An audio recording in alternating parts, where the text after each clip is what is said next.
പേരാവൂർ മണ്ഡലം LDF സ്ഥാനാർത്ഥി KK ശൈലജയുടെ തെരഞ്ഞെടുപ്പ് പ്രചാരണത്തിന്റെ ഭാഗമായി ഡിവൈഎഫ്ഐ ഇരിട്ടി ബ്ലോക്ക് കൺവെൻഷൻ സംഘടിപ്പിച്ചു. വി ശിവദാസൻ MP കൺവെൻഷൻ ഉദ്ഘാടനം ചെയ്തു. നേരത്തെ വിദ്യാഭ്യാസ മന്ത്രി ഉണ്ടായിരുന്നു. ആ വിദ്യാഭ്യാസ മന്ത്രി ഓണം നേരത്തെ വന്നതുകൊണ്ടാണ് പരീക്ഷയുടെ ചോദ്യപേപ്പർ അടിക്കാൻ വൈകിപ്പോയത് എന്ന് പറഞ്ഞിട്ടാണ് ഓണം നേരത്തെ വന്നത്. ഓണത്തെ പഠിച്ചാൽ പരീക്ഷ പേപ്പറുകൾ കൊടുക്കാതിരുന്ന, ചോദ്യപേപ്പറുകൾ കൊടുക്കാതിരുന്ന, ടെക്സ്റ്റ് ബുക്കുകൾ കൊടുക്കാതിരുന്ന ഒരു മന്ത്രി ഉണ്ടായിരുന്നു എന്നുള്ളത് അവർക്ക് ഓർമ്മയുണ്ടാവില്ല.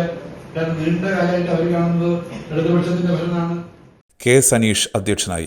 സ്ഥാനാർത്ഥി KK ശൈലജയും കൺവെൻഷനെ അഭിവാദ്യം ചെയ്യാനെത്തിയിരുന്നു.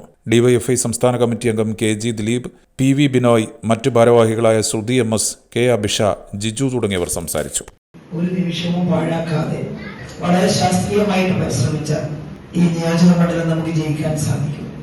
നേരത്തെ പേരാവൂരിൽ ഇടതുപക്ഷ ജനാധിപത്യ മുന്നണി വിജയിച്ചിരുന്നു. ഒരു തവണ KT കുഞ്ഞഹമ്മദ്, അന്ന് കോൺഗ്രസ് ഒരു വിഭാഗം നമ്മൾ സപ്പോർട്ട് ചെയ്യുന്ന സമയമായിരുന്നു, 152 വോട്ടിന് ജയിച്ചിരുന്നു LDF-ന് വേണ്ടി. പക്ഷെ പിന്നീട് നമുക്കത് കിട്ടിയിട്ടില്ല.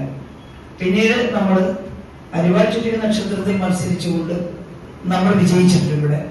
ആ സമയത്ത് ഇന്നത്തെ പേരാവൂർ മണ്ഡലമല്ല, ആ പഴയ പേരാവൂരും നമുക്ക് എളുപ്പത്തിൽ ജയിച്ചു വരാൻ സാധിക്കുന്നതായിരുന്നില്ല.